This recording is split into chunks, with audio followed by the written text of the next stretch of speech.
We're live. Hi, everyone. Thank you for joining us. We're just getting started here. So we just we're hoping a couple more people will pop on and we'll get started. I'm Bea. This is my husband, Darren, and we make up Armstrong River North. Welcome.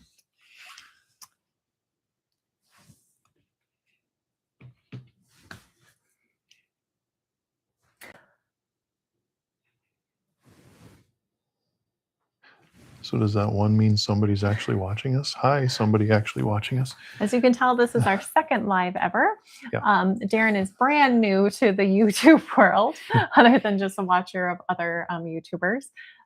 We are just starting our debut here and just trying to get a feel for what this YouTube live-in is all about. So bear with us. We hope that we'll get a lot of different people that will join this live, that we can collaborate and we can have open discussions and talk about where you're from, what you do, and what some of your hobbies are to see if we have similar interests. And to be honest, we have nothing else to do today because here in central Minnesota, it is a balmy, I think we're up to negative 27 degrees outside. We bottomed out at just a hair below 30 this morning, 30 below. So not much else to do. It's a beautiful sunshiny day here, but pretty cold. Pretty cold. Your turn. All right. So I think one of the things we wanted to do today was to discuss the different things that we do on Armstrong River North throughout the year as the farm is ever churning and the activities are changing and our time there is limited as we don't live up north. We go to the farm and that's where the majority of our activities take place. Mm-hmm. So from month to month, we have different things that are we're doing, and we we just that's what we do. We go up there and we do all these things, and so we just kind of wanted to have some of those discussions and talk to you a little bit about what happens each month and why it's important to us. And that's where this channel came from. We wanted to share our adventures up there with whoever was interested. And what we're really preparing for is our next life after the one we're living right now, where we're in one part of Minnesota, but are working towards becoming northerners in a few years, we hope. And so that farm is our destination, but it's also our livelihood, our future livelihood, I guess, is what we hope to make it.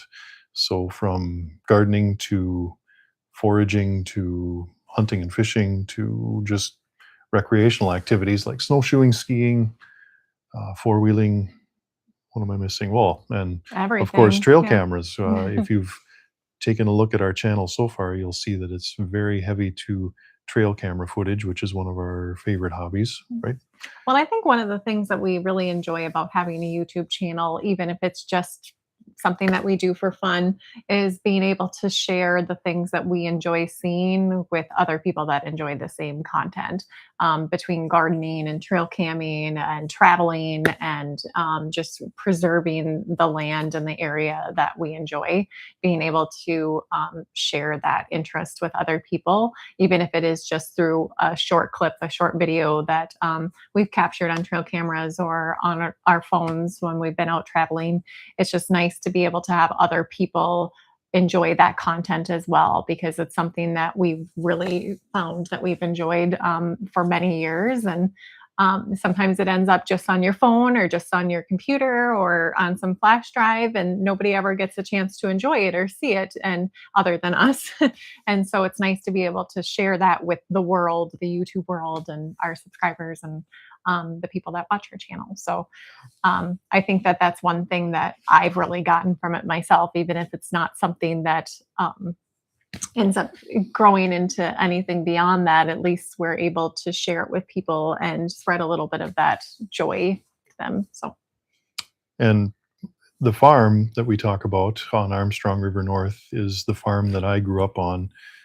Bree is relatively new to the farm, so one of the things that brought us together, I guess, would be just the adventures that I was able to share with her. And this was more her brainchild than mine, because she thought, you know what, this is a great place. We should share it with people. So Mhm. that's what we do. We don't. If you've watched our channel at all, you'll see a lot of summertime and fall trail camera footage. Um, and yesterday, I think just yesterday, Bree posted some berry picking videos. Like we said, we're not up there all the time, and so it's tough to get new content. And even if we were up there all the time, there's not a whole lot to do right now up there. Anyway, well, I shouldn't say it like that. There's a lot of things we could do, but it's when it's 30 below, because there this morning it was 32 below. So we were somewhat warmer here in central Minnesota than up there. But there are just too many days where there's not a lot of options for wintertime activities and content gathering. But we do keep ourselves busy. And right now it's my parents that live there, and they keep themselves quite busy. They do quite a bit of snowshoeing, even though my dad just turned 80 and my mom is not Mhm. too far behind. They get out and they snowshoe quite a bit. They do, I don't know if they ski anymore, but we used to do a lot of cross country skiing around the farm. You're forgetting the most important thing we do up there this time of year. Uh, Ice oh, fishing. yeah, We ice yeah. fish. Ice fishing, yes. Yes. My dad gets out and does a lot of Mhm. that. We do, if we are able to get up there on a weekend, we do some ice fishing. And Uh, I think it's very important that we note that we're not going to disclose those important lakes, because we like yeah, to fish the lakes yeah, that are not overpopulated yes, during the winter time or the summertime. yeah, But that is one thing that we really, all of us, enjoy is the fishing up yeah. north. Yeah, about as close as you'll get to their names are Secret Lake number 1, Secret Lake number 2, etc. Yep. So yeah, we do enjoy ice fishing. We are kicking ourselves. We did quite a bit of ice fishing over the Christmas holiday time, Mhm. and of course didn't gather any content. But we were too busy catching fish, so Yes. So, it was tough to get new content. yep. And if you're wondering what type of fish we catch up Excuse me. there, anything between the northern pike, walleyes, crappies, bluegills.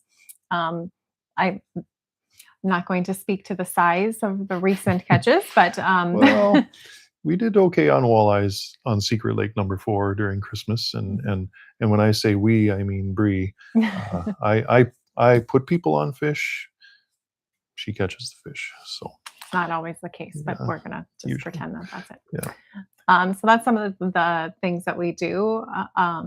Right now, we're in January here in Minnesota. Like you said, it's about negative 29 degrees, so it's quite cold.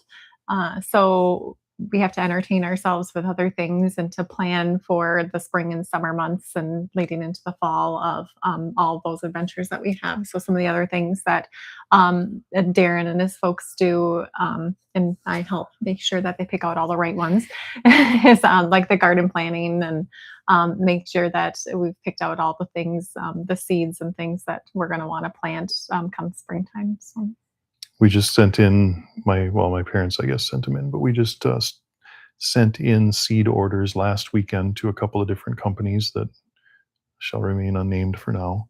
And we won't, well, I think my parents will start planting geranium seeds, probably in the next week or so, depending on when the seeds arrive. So that'll be the beginning of gardening season. Geraniums are pretty slow growing, in fact, very slow growing. So they need to be started quite early in wintertime. I'm hoping that we can capture some footage. I do some basement gardening here in our home. I won't start that till probably the first weekend in March is usually when I start putting mhm. seeds in here. So that'll end the I don't know what to call it, the slowest month of the year, January. It's a great month, Mhm. but there's just not a whole lot of actual farm activity that happens this month. But once we start putting seeds in the ground, that gets us ready, starts getting us Mhm. ready for spring and signals that winter's coming to an end. The other thing that we need to do a lot of, or need to do soon, I guess, would be tree ordering. My dad and I have planted a lot of trees on our property, which is a 140-acre property. Um, that when my folks moved to it about, gosh, it's been almost 40 years now, actually. it was pasture land mostly.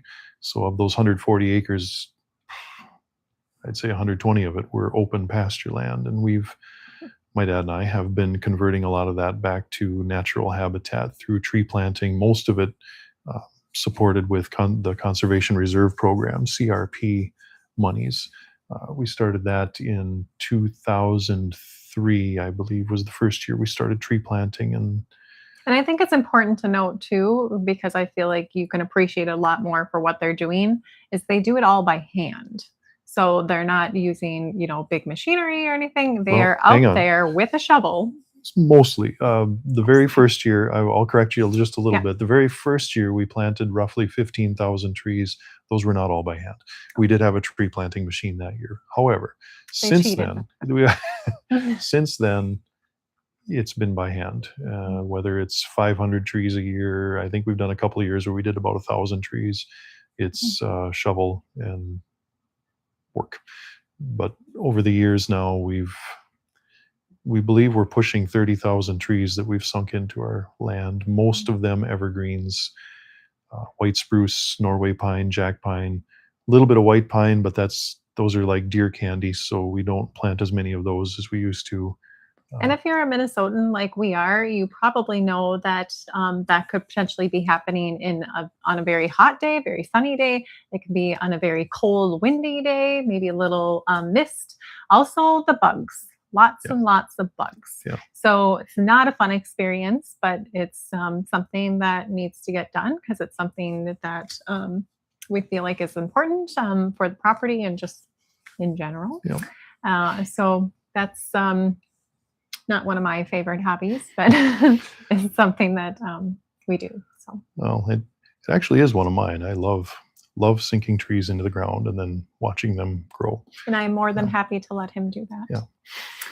that. Some of the other things that we do come winter, springtime, as like January, like we said, there's more of a lull for a lot more.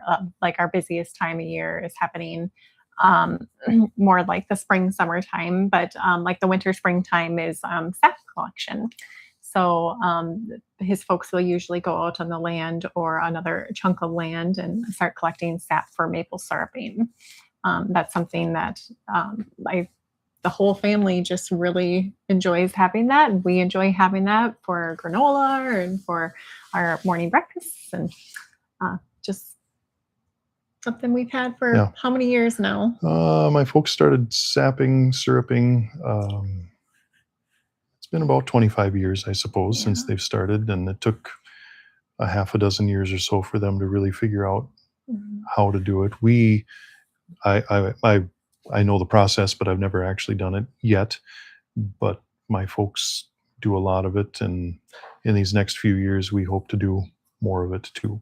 Mhm. But yeah, that won't begin well, until the weather says it's time to begin. Sometimes it's late February, sometimes it's not till late March, sometimes it doesn't happen very well at all. It seems like it's becoming a little trickier every year to get the right kind of weather to create a good sap run, and the right kind of weather being freeze at night, a gentle freeze at night, and then maybe 40-ish degrees the next day. That's pretty seems to be pretty key to having a good sap collecting day.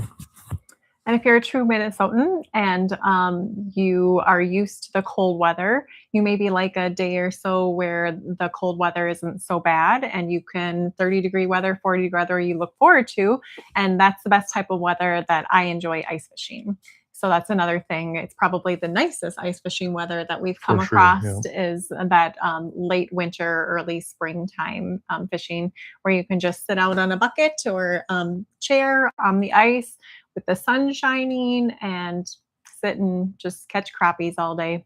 That's enjoy that. Yep. So That's we keep going on the ice won't let us anymore. So mhm. with the kind of weather that we've had this week and are supposed to keep having next week, that's going to build a pretty thick layer of ice on our lakes. So unless we get an extremely fast warm up in March, we will probably be ice fishing through Easter, early April, Easter Mhm. this year. And yeah, like Bree said, those are some nice days to sit out on the ice when you can actually be out on the ice. Um, Mm. as weird as it sounds, those days are t-shirt ice fishing weather. You can peel off layers and just be out and get a little bit of a suntan while you're catching fish through the ice. Nothing Mhm. better. Yep. And some of the best fishing too, because the Mhm. fish are perking up a little bit and willing to bite a little more. Right now, uh, the fishing is A little entering dormant. its dormancy phase for the Mhm. winter. Not that you can't catch fish, but it becomes a little bit tougher from now till late February, early Mhm. March. And can't fish all the time. So another thing that we do around that winter, springtime is start the seeds. So start Yeah, planting those. like I said earlier, early March is when we really start putting seeds into, not the ground, of course, but we put them into whatever Seed packs starting kits whatever and packs need whatever to be packs we planted. have. And Mhm. my folks my folks up north, they have a big south facing window in their living room. That's their quote unquote greenhouse inside. I As you'll see eventually here on our channel, I've got a setup in our basement where I use heat mats and Grow lights. styrofoam and grow lights, Mhm. and that's my indoor greenhouse. My parents also have an outdoor greenhouse. It's not big, but they're able to do a lot of their gardening, pre-gardening, in that come late March. But Mhm. but yeah, the transition out of winter and into spring starts to get life back to busyness on the farm. And every now and then, especially in that springtime, we'll have a nice sunshiny day where the weather will be warm and we're able to move some of those plants outside to absorb some of that vitamin D from the sunshine. But you get your steps in because you're bringing these these kits, back and forth from inside to outside, and you really got to watch the weather. So it's important so you don't kill those brand new germinated seeds. Yeah. So that brings us to about springtime. Well, yeah, which in Minnesota is not till Mother's Day sometimes, but Mhm. April's a tough month for us on the farm because you'll get a nice day, like Bree said, and then you'll get a blizzard. Mhm. It's a really hard month to count on the weather. It's a really hard month to do a whole lot of anything. It's kind of like January. It's It's very spring's wet, January. Yeah. and Um, that's can't do too much when it's that wet. so So, it's May. It's May before we really feel like mhm, it's springtime in Minnesota, which life comes bursting back. She talked about tree planting a little while ago. We try to plant in early May, like Mother's Day weekend is usually, which here in Minnesota is also the big fishing opener, the open water fishing opener for walleye and northern. It's almost always our tree planting weekend, mhm, unless the ground is still frozen, which is very often the case. So, mhm. as much as we enjoy our gardening, our tree planting, we don't we don't choose the starting date. Nature lets us know when the starting date is. So at some point in May, we can start putting trees in the ground. By Memorial Day, we've got garden plants in the ground. And also we begin our foraging for the year, which is morel mushrooms. My we favorite part. we do a lot of mushrooming. If you search our channel deep enough, we've got some videos of, Mhm, well, literally crawling through the woods. mhm. I took those videos on my hands and knees, sneaking up on morel mushrooms last spring. So that, depending on the year, we can have a pretty good morel harvest on our land. But if you're anything like me and you get a little creeped out by some of the critters that you can find out in the woods, you'll find that that spring May time where that's perfect conditions for moraling is also the time that all the snakes come out. So I will give a little warning, shout out to a little public service announcement to all of you that if you do go out moraling, just watch out because I was brought out into the woods one day and the whole ground was slithering. That's how many snakes there were. It was not an enjoyable experience for And me. it's also not very accurate. I think we saw two snakes, but There were about six. well, there maybe actually there were maybe six. Another thing too that we'll do is at that point, if the weather conditions are good, we'll move those plants that were the seeds that we had started from the greenhouse and start moving them to the garden. Usually that's kind of late Mayish. It kind of depends Yeah, on the conditions, but we usually try to have stuff in the ground by Memorial Day, Mhm. if possible, because the farm is in zone 3, and if you know your gardening zones, you know that's a more northern, and oh gosh, my grammar just about got terrible there. It's a very northern and a very short growing season, and so we need to get things in the ground by Memorial Day, because by Labor Day, it's not that you can't have things in the garden, but growing is pretty much done. Growing, ripening, that's about the cutoff. So we're pinched a little bit up there as far as how long we have to let things grow. So yeah, late May, we need to get things in the ground if possible. Well, and one of the things we haven't really talked about yet either is so we go from gardening. Once the garden's all planted, then we move on to our trails, which is probably one of our more loved areas of the farm as well. So that We have He's commenting on those are reactions. So the little are those good hearts. reactions? Yes, when it's a Really? heart, that's usually good. Oh, that's nice. He's the new to YouTubers. Yeah. Trail maintenance is really big. Darren gets out on his tractor and he mows Love them my tractor. down and I love my cuts trail. He tractors. does love Yeah. his tractor probably more than anything else. And tractors, I should say Yeah. tractors, plural. Yeah. So trail maintenance, and that leads into food plots and food plot maintenance and planting and all the things that go along with that. But we use our trails for many things all year long, and mostly four wheeling. And we set up trail cameras on those trails. And but that's something that there's a lot of land there, so there's a lot of trail maintenance and a lot of hours and love are spent getting those. Hmm. Hmm. My mom's favorite activity now is hopping on her four wheeler and just taking a ride around the farm. And I don't have a distance. I should sometime measure the distance of our trails. But it's got to be a couple miles, maybe several miles now. It's a little Mhm. twisty turny and some figure Mhm. eight things, but we my dad has always been a lover of creating trails. He likes moving through the woods and thinking, "Yep, need a trail here." So now we have trails. Well, I Um, think that the wildlife on the land enjoy it mhm, as well. We've gotten some really cool clips of bear and the bucks and deer and fawn, and yeah. we just we've gotten some really, which we've shared some, but we have quite a bit more to share too. That it's nice to see those and see that other critters are enjoying what we do. Animals are no different than people, and no offense to our viewers, but people are lazy and so are animals, and we nobody wants to walk where it's hard to walk. Everybody would prefer a nice clear trail, and animals aren't too much different, other than maybe the whitetail bucks in the fall when they get, well, maybe all year round, but especially in the fall when they become a little more reclusive, they aren't quite as keen on the bigger open trails. But for the most part, animals want to walk on a nice trail too, and so it Mhm. helps with our wildlife viewing. um, I was going to talk a little bit about the stuff that we put in the ground, don't you think? Okay, The yeah. gardening that Yeah. we do. Our cash crop, should we call it that? Our cash crop for now is pumpkins and gourds. We do lots and lots of pumpkins and gourds. In fact, maybe a ridiculous or obsessive or questionable amount of pumpkins and gourds. We grow to sell, and we did pretty well last year with the couple of places that we offered our gourds and pumpkins up for sale. But that's our big crop for now.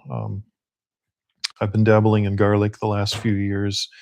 I expanded that. Not that that's a cash crop at all, but it's pretty easy to grow. And at some point, we'll put a little tutorial on up north garlic growing on our channel. But I've been getting into that the last few years. My ultimate goal has been for a long time creating well, what would we call it? A small business, I suppose, out of berries. And so, strawberries being the featured berry, we have right now a relatively small berry patch, maybe 150 feet, maybe 200 feet worth of berries that we've planted, but we're looking to expand that in the next few years. Along with strawberries, we have a pretty sizable raspberry patch. Mhm. I've got some grapevines growing.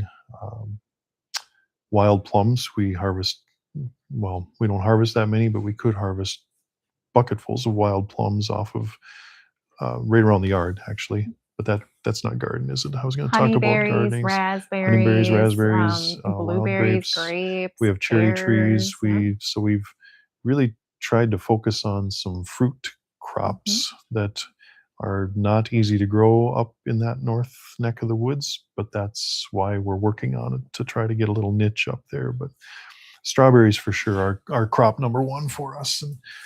Um, and then the usual garden vegetables. We do lots of tomatoes. We do corn, potatoes, onions. Mhm. My parents do a lot of squash. My dad has found a really delicious and easy to grow muskmelon variety that cantaloupe, whatever you want to call it, that are pretty popular when we do attend some farmer markets, which we don't do a lot, but once in a while.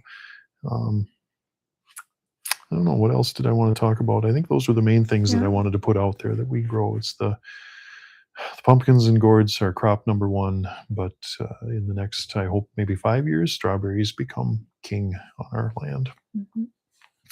And then that leads us into, well, other than open fishing, open water fishing that we do too Yeah. in the summertime, not too different from ice fishing, but we do a lot of that too around here where we live. And then we also do it out up north. And that, I guess, is some of our more loved fishing.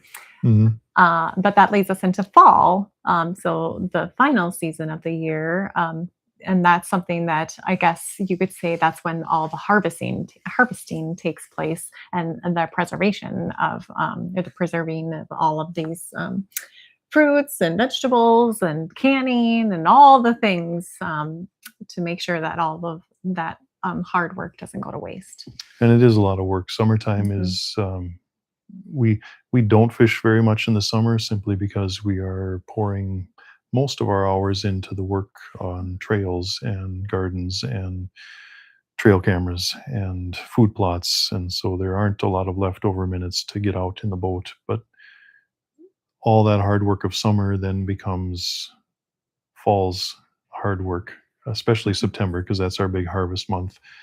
Once we get done harvesting and, like Bree said, preserving, canning, um, then we can spend October, November having a little more fun, where we're not working in the gardens. The food plots are now drawing in the deer that we wanted them to. We bow hunt, we rifle hunt for deer, we get out and chase grouse a little bit with shotguns. We and really just get out and enjoy the beautiful, the most beautiful season to be a Minnesotan, which is fall. All 8 days of it, between the heat and bugs of summer and the frost of winter. And that's mostly a joke, but not completely, because fall just seems to disappear in a hurry. Looks like Livy Lou says that it's so epic. Agreed, agreed. A fall is the best. I would have to agree as well. Fall is the most beautiful time. It's probably one of our favorites because you're able to reap the benefits, the rewards of all of Hmm. your hard work, and then be able to consume it. Yeah. That's, I think, one of the best parts about gardening is to see like what you've done and that you made this, and that brings us into another thing that we like to consume: venison. And one thing that Yeah. you do in fall is we do bow hunting, rifle hunting, and if we've been successful at either one of those, we get some Yeah. venison, and we're able to enjoy that all year long till the next season. And then, of course, once you're done harvesting, you need to clean up the garden to make sure it's ready for the next year. Yeah. So, Yeah. not one of the best jobs that we have on the farm, but something that needs to be done. So, Yeah. yeah. Yeah. So, So the bottom line is it's a year of work, other than late December, January, well, most of December, I suppose. Once the once the harvested venison is processed by the end of November, from about Thanksgiving till early February, life is fairly slow. But like I said earlier, once we start putting seeds into indoor planting packs in early February and March, from then till Thanksgiving, it is nonstop busy on the farm. So, thus the channel. We wanted to share our life. Well, no, that's a weird way of saying it. We don't want to share our life with you, but we want to share our hobbies with you, and just hear from other people too. Get some comments from folks and find out what you see from us that looks like, hey, that looks, you're doing that right, or if you've got a suggestion on how we can do things better, let us know. We'd love to hear from people. Um, Well, and I would love to be able to, if there's something you would like to see, some sort of content you would like from us, if you really enjoy seeing those bucks, if you are a bear lover or bird lover, we have so much content that we get, so many different critters and so many different animals that if we can zero in on something you'd like to see, chances are we have plenty of that content to share. So if there's something you'd like to see, feel free to give us a shout out and we can make that happen for you. It looks like Livy Lou said bears. That's one of my favorite as well. But yeah, our bears tend not to mine. attack the cameras. Yeah, They yeah. like to chew on them. So we are it's tough. we're actually becoming overrun with bears at times. So yeah, I got a lot of bear content. I haven't put a lot of it out there yet, but it's yeah, they are kind of a nuisance, unique Mhm. and fun to see, but they are camera killers, and yeah, not fond of bear. But if you're one of those people that is able to capture bears on trail cameras, I would love to hear how you keep the bears off your trail cameras because we seem to have a real problem with it. But we've seen plenty of YouTubers that have trail camera footage of bears where they don't seem to pay any mind to them. So I would just, yeah, feel free to, give us a suggestion or let us know. Maybe you have one of those security boxes on them. Maybe they're so used to them because you've done it for many years that they just don't pay any mind. But ours just, that's what they do. They eat them, they tear them down, they mess with them, and we have a great shot until the bear comes. So Yeah, I know a lot of folks use security boxes, and that probably would help. I haven't done that yet, but the time is maybe coming where I need to do that because, yeah, they're a pain. They're a pain. so there you have it. That's Armstrong River North. Yeah. I'm Bree. This is Darren. And we're happy to hop on and collaborate with you to have some active discussions. Anything to, yeah, be able to get to know some of our subscribers and see what we can do and what you can do for us. So, And if you like what you see, please do subscribe, mhm, comment, like all those typical YouTubey things. We appreciate it. That's for sure. mhm. Darren's very knowledgeable in a lot of these areas too, that he can always help if you feel like you're struggling in your gardening or your hunting areas. If you need any help for Yeah. fishing, you're going to Yeah. want to go to me I am full of free advice, but just be warned, you get what you pay for. though. So yeah, I don't know. I dabble in a lot of things. I have, and it's trial and error and learn as you go. And I am not an expert on any one thing, but we've we do a lot with our land, and we love our land. We respect our land, and I picked that up from my folks, and I hope to pass that on to my own kids and you, which is why another reason we wanted to get this channel started so that we could spread that we've got one Earth and we've got one chance to live on the Earth, and we can either keep it the same, make it worse, or make it better, and we choose to make it better in as many ways as we can. So Well, one final thing I want to say to that too, that goes along with, I guess we didn't touch too much about it, but now that you bring that up, is keeping the earth beautiful and preserving it just as it is. That brings us into our love of traveling. That's another thing too that I personally enjoy a lot. Is you can do a lot of work, but it's also nice to play a little. And so we've shared a few of our travel videos of places we've been. From the West Coast to the East Coast. If I had my way, everybody should at least once in their life go to the West Coast because it is the northern West Coast. It is probably one of the most beautiful places in the United States, and everybody should be able to experience it. And if everybody was constantly destroying these beautiful areas, we wouldn't have anything to enjoy, just like, up north, if we weren't preserving it and we weren't trying to, if we were constantly destroying it and destroying these habitats for these animals, we wouldn't be able to get the footage that we have. So that's my little public service my second public service announcement for this stream. But, Bree loves her redwoods. We've been mhm, to Oregon and we've been to Northern California, and mhm, um, went while in Oregon. We traveled down into California, and mhm. so we've been to the redwoods a couple of times. You've been there without me once or Many twice, times, many times. and so she wanted me to see the redwoods. And I've said a lot to anybody who listens.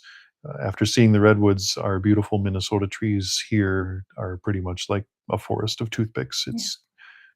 It's There's nothing yeah, like it. yeah. They If you haven't seen the redwoods, I highly recommend finding a way to get to that redwood area of Northern California. It is quiet and Yeah, just magical, yeah. and that's the best way I can describe it.